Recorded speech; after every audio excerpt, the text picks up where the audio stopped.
Can you help? Can you help me? Can you help? Self-Helpless! Can you help? Can you help me? Can you help? Self-Helpless! Can you help? Can you help me? Can you help? Self-Helpless! Hey everyone, welcome to another episode of the Self-Helpless podcast. I'm Delaney Fisher, and today we are joined by a truly remarkable guest, Alyssa Kurtz. Alyssa is a competitive martial artist and founder and head coach of Kurtz MMA, where she combines martial arts, self-defense, and emotional intelligence skills into her training programs. During this episode, Alyssa opens up about her past trauma and how dialectical behavior therapy and learning martial arts saved her life. These are things she discovered independently and now uses this very unique combination to help other people process trauma, build confidence, and really find inner peace. I will forever look at martial arts in a different way now. Alyssa describes so many parallels to learning these skills with what we need to learn in our personal life when it comes to setting boundaries and cultivating self-respect. That part of this episode especially really blew my mind, and I've never wanted to take a martial arts class so badly after talking with Alyssa about all the benefits. Quick disclaimer, Alyssa does share some specifics about her past trauma and past self-destructive behavior. So if you feel this episode might be upsetting to you in some way, you might want to skip it or tune into it at a different time. I really appreciate Alyssa's very honest, blunt, candid approach to this conversation. She talks about her experience going in and out of different psychiatric wards as a teen and young adult, what her rock bottom looked like, what her turning point was. She also walks us through step by step how to identify our own action urges so we can make better decisions that are in our best interest. And overall, I just found Alyssa's story to be incredibly powerful and inspiring. This episode hits so many topics that we've never discussed on the podcast in the over 4.5 years we've been doing the show. So really grateful to Alyssa for opening up the way she did. All right, here is Alyssa Kurtz. Alyssa, thank you so much for being here. You are just such a badass, and I'm happy to be talking to you. Well, thank you for having me, Delaney. You're a badass as well. Oh, and thank you. I'm happy to be here. Awesome. So why don't we kick it off with your favorite or least favorite quote before we dig into everything else?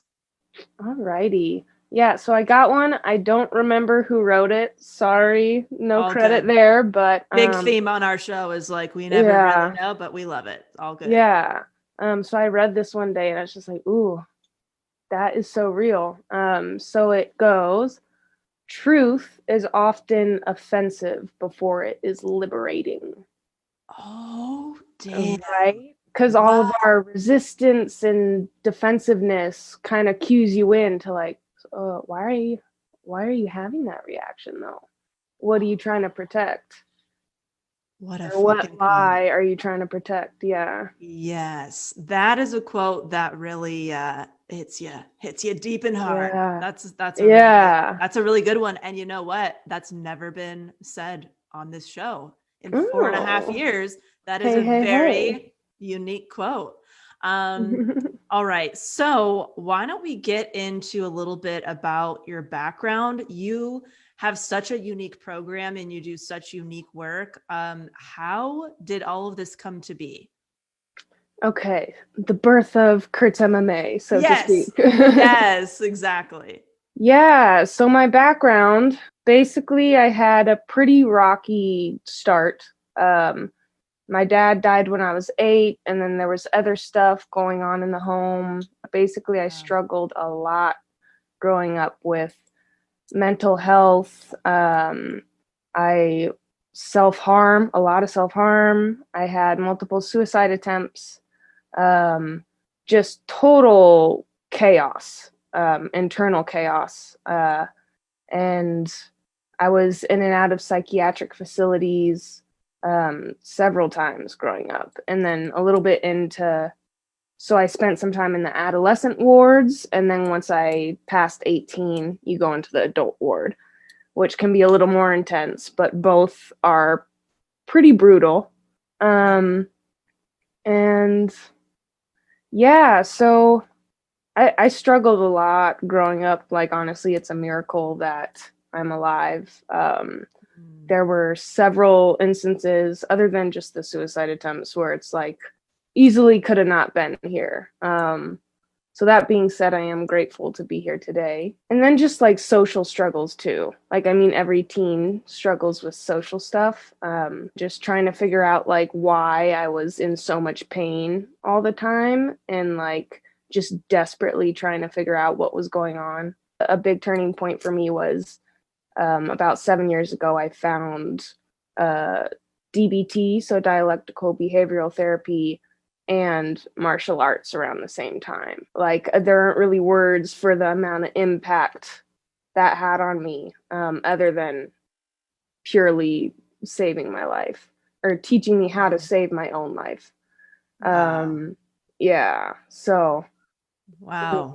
it Yeah. feels like emotional talking about it, because just realizing how far I've come, like, it's kind of, I don't pause enough, I think, to celebrate that, like, oh shit, I have overcome a lot of stuff. And not only that, I've transformed it into lessons that I can share. So, Wow. Thank you obviously so much for sharing all that and opening up about that.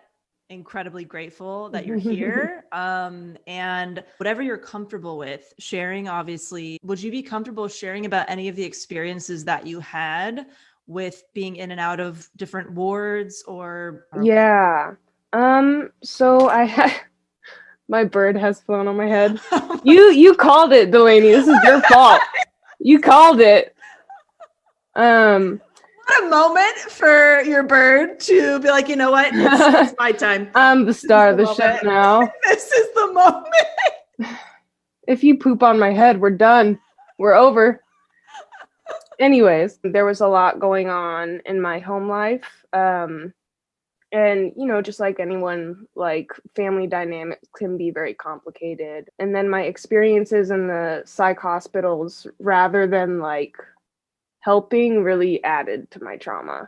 Really? So yeah, there were very rare cases that I would get like one nurse that actually was genuine and helped me through certain things. I could write a book on the amount of shit that goes down in the psych ward, Delaney. Oh my gosh, I Like, bet. I've never heard anything about that. So like whatever you're willing to share with us, I think it's probably a lot of people's first times learning what actually happens. So obviously it's not as brutal as the old days. You're not like going in for a lobotomy because you're gay or something. Right. But it's still pretty damn fucked up. Yeah. Because you're going in to get help because you're pretty much rock bottom. You don't know what to do. You're a danger to yourself or others. And there's different reasons. People are in there for addiction. They're in there for eating disorders, abuse survivors, a bucket of all the above, whatever it is. And so you go in there to be like, okay, I can't do anything else in my life. I need to just focus on like fixing myself or healing myself because I'm broken. But then you go in and it's, you can't open windows, you can't go outside, you can't go on walks, you're not allowed to exercise because it can be triggering to the eating disorder patients. Wow. You're not allowed to have physical touch. It's like all these basic human needs you're basically not allowed to do. Right. And it's not to totally shit all over, you know, mental hospitals. Like, it's a complicated problem to address. There's never like a simple solution, because sometimes people are really dangerous when they're at that point because they don't give a fuck anymore. So it's like being able to contain certain behaviors, but while still respecting, like, this is an actual human being, not just a psych case that I get to tell my friends about later. It drinks. Right. And don't get me wrong, there's like always like a handful of really good nurses or doctors who really do mean well and they show up and they're real with you. But I think in general, just the way that we've addressed mental health has been a huge disservice. How are you able to heal when you're kind of stripped of those basic needs? And not only that, like the nutrition, like I get it, we can't afford to feed every patient like a king, but like nutrition plays a huge role in your hormone balance, all that. And exercise is one of the best mood stabilizers there is. And if you're not allowed to do that, you're just staying stagnant.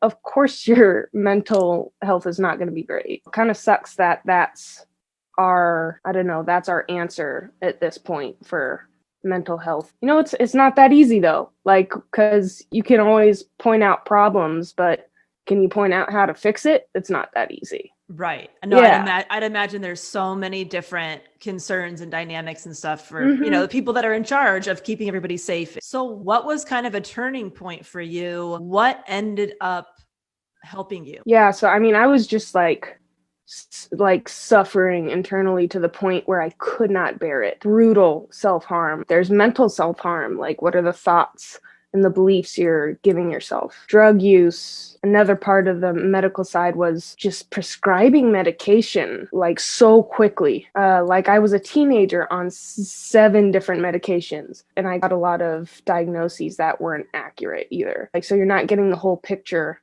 and you're just throwing medication on the problem. Throwing medications at the symptoms is not getting to the root of why you're in this position in the first place. There was a point where I was like, okay, I want to remove myself from this environment.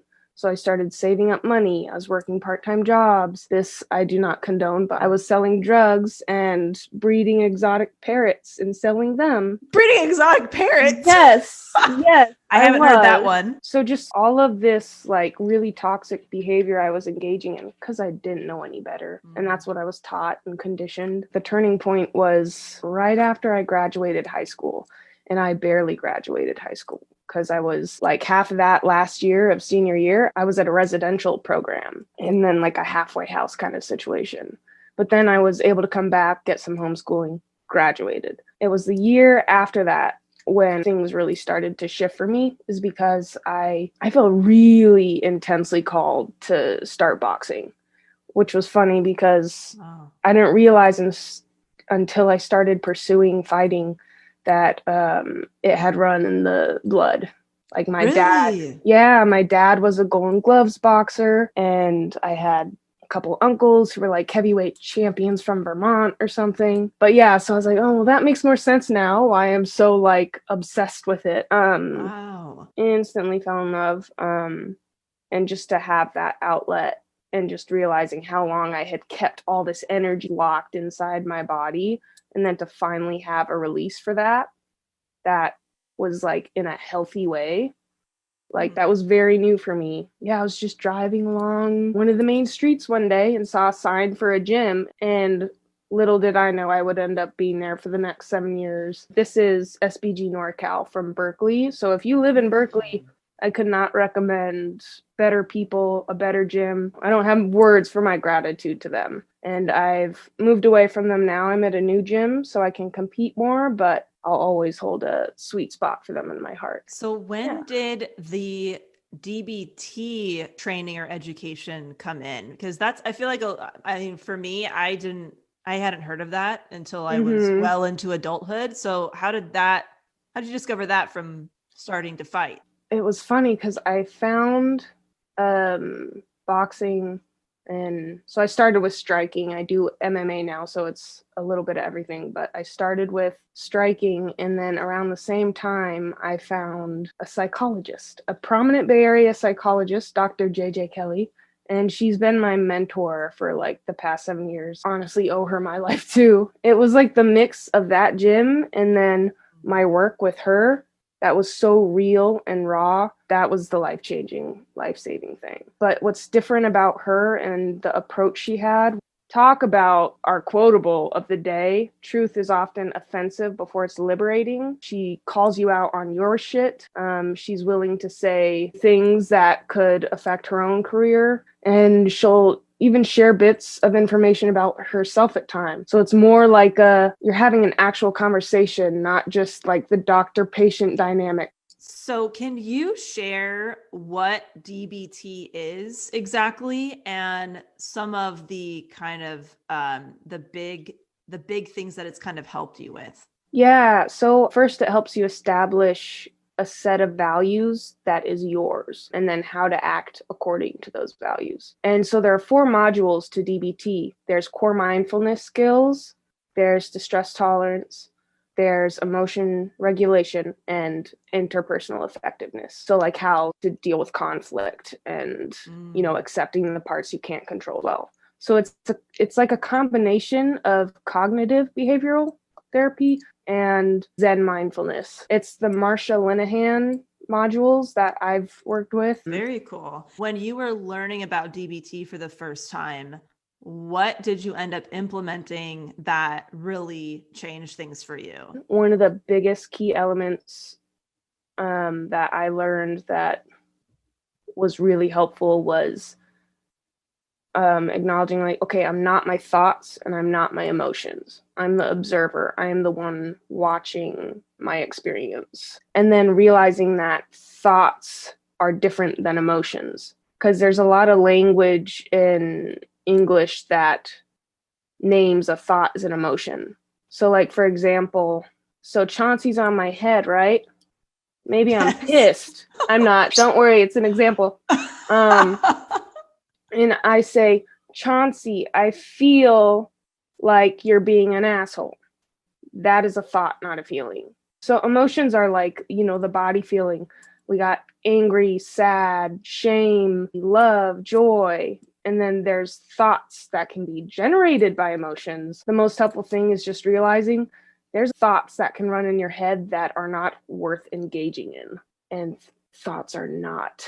A lot of the time they're total bullshit and they're not true. The biggest takeaways from my own experience with DBT would be identifying action urges. So like the first thing you do is like name the emotion. Oh, okay, I'm feeling fear, shame, and anger right now. And then you go to the prompting event. Okay, what caused this emotional response? And then you name different physiological responses. I feel heavy, I'm breathing shallow, slowing it down and naming the experience so you can get a little unstuck from it. And a really key point here is not to evaluate, not to like analyze or place any judgments, not judge your experience, which is really difficult.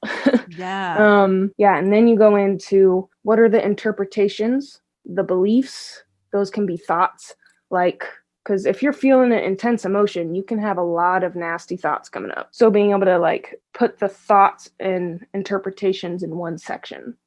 And then you go to action urge. Sometimes the action urge can be healthy. A lot of the times it's not. And action urge, you kind of tie to a choice point.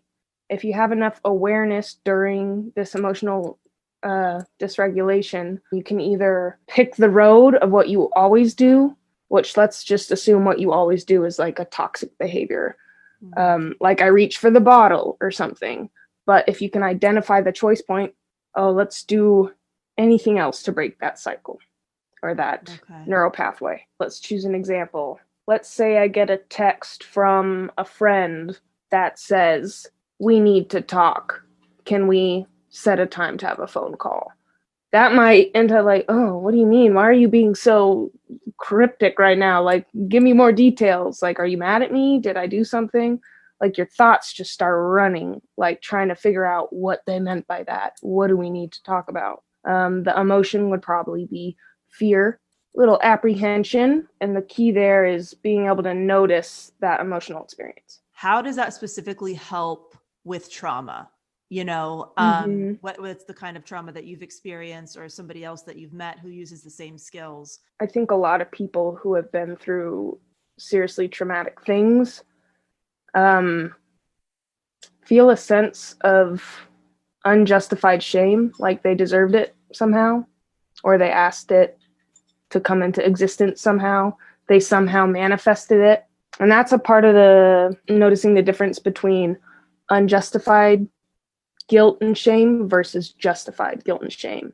Justified guilt and shame is if I did a behavior that is out of alignment with my values. Unjustified guilt and shame is if I'm feeling those emotions, but I'm like, wait, I actually didn't do anything against my values. An example for that would be setting a boundary or telling someone no. Like, it might be a common response for you to feel unjustified shame because you set a boundary, even though that's something that is in alignment with your values. How did martial arts and that whole experience of learning that and that process help specifically with the trauma that you had been dealing with? Oh my God. Besides being able to kick the shit out of stuff. Yeah. Oh my goodness. Oh my God, martial arts just checks off so many boxes. There's community. There's just exercising alone. Like, when you're breaking up your body's homeostasis, like, there's a certain level of, especially in martial arts, it's basically like a meditation, because if you're sparring with someone, or if you're, I don't know, live rolling, that's the sparring version for grappling. Like, you can't have your mind elsewhere, or you risk getting injured or injuring the person you're training with. So it's like there's a certain level of presentness you have to have, or there are consequences. So it's like a amazing way to get in your body, and kind of find that flow state. It's such a metaphor for life on so many levels. In jiu-jitsu, for example, a big part of it is the willingness to let go and transition to the next opportunity. And like, say I'm rolling with this guy and I almost have a submission locked up on him, but if I'm starting to lose it, I'm realizing, oh, it's not as tight, I'm not going to be able to get it. Or say I'm sparring with someone and they get me good or something, and I'm like, oh, fuck, that hurt. Now I'm embarrassed because this, that, the other, or I slipped or something. Like, you can't linger in that because the person's still in front of you trying to fight you. It teaches you this, this is going to sound so fucking cliche, but like the water thing, like being willing to let go with the flow. Yeah. Like, literally roll with the punches, right? Like, Yeah. If I'm so focused on the past, then I'm missing what's right in front of me. And there's also a certain level of like patience with yourself, especially with things like jiu-jitsu. It takes years to learn and progress in that sport. Like, there's so much to learn and you never stop learning. And it's humbling because it's like, no matter how good you get, there's always someone better than you and there's always someone worse than you. And it's the community bit tied into that. And then learning communication skills. Like, if you're training with someone and they're going too hard, or say you're going with a young guy who's like, all like, I gotta prove my dominance and not be beat up by a girl or whatever. Like, you need to communicate your needs or you risk getting hurt. So it's kind of this higher pressure situation that lifestyle. Because once martial arts gets you, it gets you. But it's like this higher pressure. Like, if you do not set your boundaries, if you do not let go of what is already done, you risk the consequences of not being present in this moment now. Holy so it's shit. like, I have never ever thought of martial arts that way. I don't know much about it, but that makes so much sense. How these two things are so intertwined, because just hearing you speak about it, it's like you have no choice but to be present when you are fighting or sparring with somebody, because you could get hurt. And I'd imagine you are feeling all kinds of emotions during that time. Like you said, fear, anger, embarrassment, nerves, all that stuff that you have to deal with. Like, action urges all the time. Like, oh, somebody got me good on the jaw. I have this action urge to take it up a notch and retaliate. But that's not how you train, because then you're not learning. You're just hurting each other and retaliating. When you're training, it's a level of, you need to bring the energy level down a bit so people are comfortable enough to actually learn. I was doing Muay Thai sparring with this guy that was bigger than me. My weight class is like 143. And this dude is like 200 pounds. And we were doing drilling. And drilling is when you slow things down. You're trying to get down the combination or whatever you're working on. And then you progress it into sparring. Sparring is when you get to apply what you've learned. And so we were sparring, and the guy he was hitting me too hard and like not taking into account that he weighed like twice as much as I did. Yeah. And so, and his energy was like too heightened. Like he had that, you know, kind of cagey, scared fighting energy. Which like I get, it takes a while to learn the energy you're supposed to use during training with a partner. And I had asked him 2 times, like, can you bring the energy down? That's too much right now. Yeah. And then the 3rd time he did it again, I was angry as fuck. I was super angry. I felt really intense. I felt really, because it's also like I have fucking a trauma history too, so that shit is triggering for me. Yeah. So the ability to see like, oh fuck, this is triggering me because this guy's not respecting the boundaries I'm setting, and now I actually feel like I'm in danger of getting hurt because he's not listening. Yeah.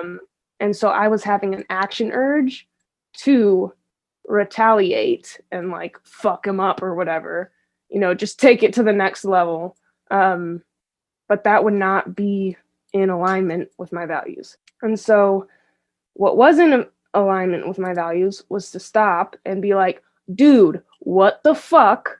You are 230 pounds. I asked you 3 times to stop hitting that hard. And then I stormed off.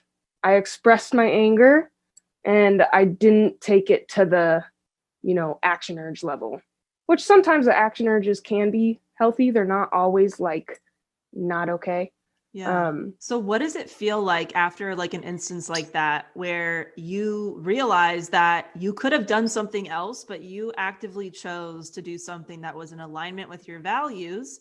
And like, what does that feel like after you kind of leave that type of interaction? It's empowering. There's a certain level of self-respect. I remember reading in one of JJ's first books, and I think it was a phrase that was about her work with me, was she's witnessed that martial arts teaches people that they are worth defending.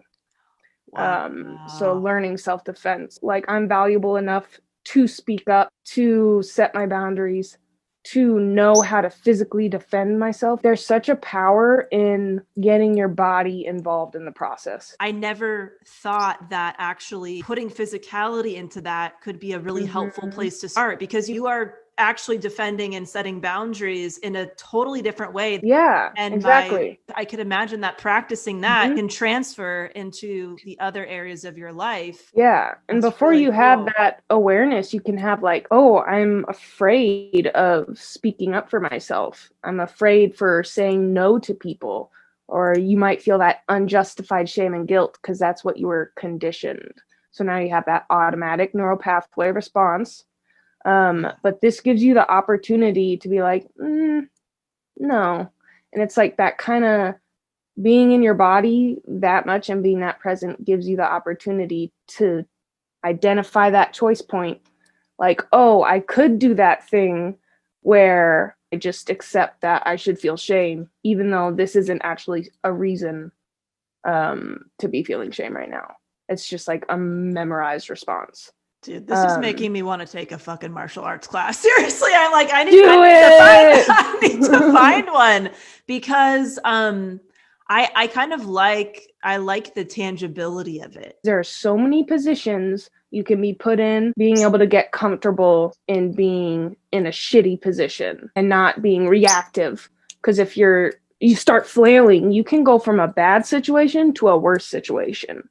But if you slow down and say, oh, I'm in a shitty situation, let's get still so I can mindfully proceed. They don't teach this shit in schools. Right. So it doesn't matter what home you're growing up in. It doesn't matter where you start your life. We all have emotional experiences. So like I did not have the awareness of like, I didn't know what my emotions were. I knew that I felt intense as shit inside. When I came into that gym, I was able to see like, oh, there's actually an alternative for me. And that opened the door to hope. Your new day-to-day, what does that really look like? Totally different person. Like the comparison to me now to me then I had no self-respect. I hated myself. It was just punishing, internalizing everything the stuff I was experiencing out here, the trauma, all the bullshit out here, I was internalizing it. I was chastising myself. I was accepting shame. I set no boundaries. I even to the point, sexually is an example of one. I did not respect myself in that sense. And that's why I've taken a big break from that part of my life, like the dating side, to go from that not respecting myself in any kind of way to now having so much self-respect for all the shit I have overcome, all the work I have put in and continue to put in. Is day and night. And there's not really a specific example because it's all different. There's not a single situation I dealt with back then that is going to look like how I deal with it today. Not to say I don't have the times where I'm on my bullshit, because none of us are perfect. But from what I've noticed, it's a lot more rewarding on the other side. Well, Alyssa, this was so awesome. Thank you seriously for opening up about all of this the way that you did. I know this episode is helping a lot of people. And is there anything else that you want to share, whether it's about DBT, martial arts, anything that you want to leave people with? Yeah, let's go with try not to fall into the self-improvement trap. Do expand. Yes. Because I know I've fallen into that trap many a time. Basically with that, when you start doing this work, when you start working on yourself, healing your trauma, whatever, it's easy to get so caught up and kind of obsessed with that process. But it's you're not meant to be constantly working on yourself or delving into healing this trauma and that. You still want to give yourself a break to enjoy your life and celebrate the work you are doing, how far you've come. It's okay to slow down. I think there's a lot of hustle culture, especially in America, that's you got to go, you got to be productive all the time, you got to not take care of yourself. So just realizing for your own sake, when you have a motor on your processing, or a motor with trying to analyze yourself and oh, why'd I do that? Is that because my mom did this 10 years ago? Checking in with yourself.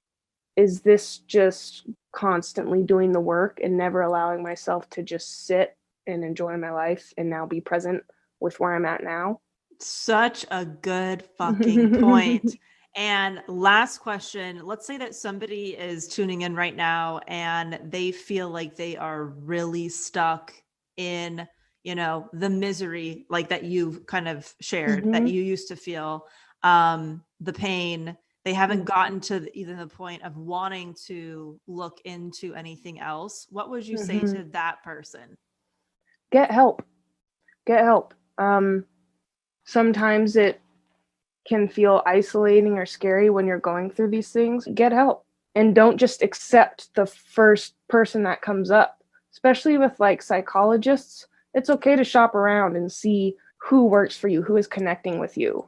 Where can people find more of you, your work, all that good stuff? Yeah, so you guys can email me at kurtzmma@gmail.com.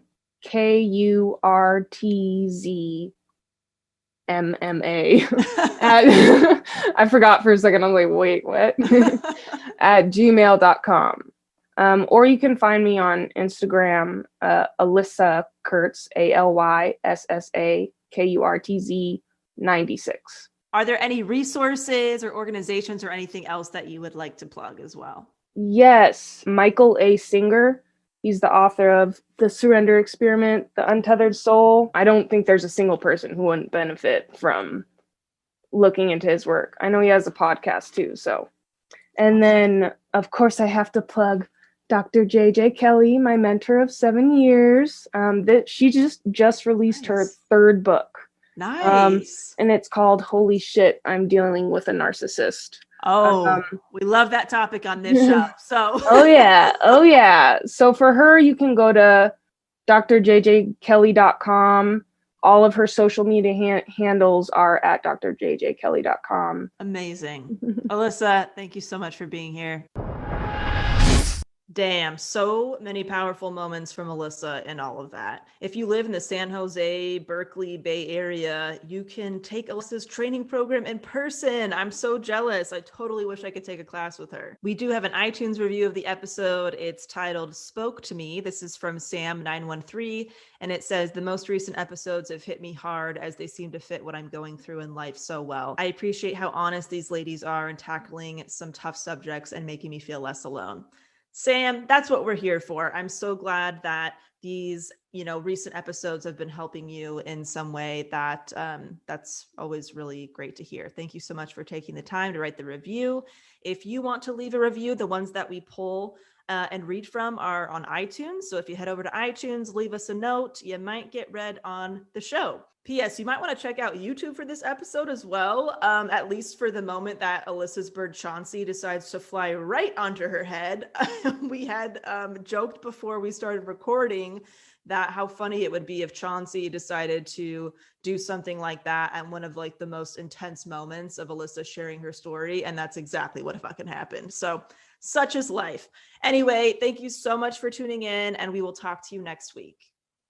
If you or someone you know is in crisis and needs immediate help, call the toll-free 24-hour hotline of the National Suicide Prevention Lifeline at 1-800-273-TALK. That's 1-800-273-8255 to be connected to a trained counselor at a suicide crisis center nearest you. Thank you so much for listening to the Self-Helpless podcast. You can find our Patreon community, merch, and our individual work at selfhelplesspodcast.com. We'd be thrilled if you shared this episode with a friend, or feel free to post it on Instagram and tag at Self-Helpless Podcast so we can repost you and say thank you.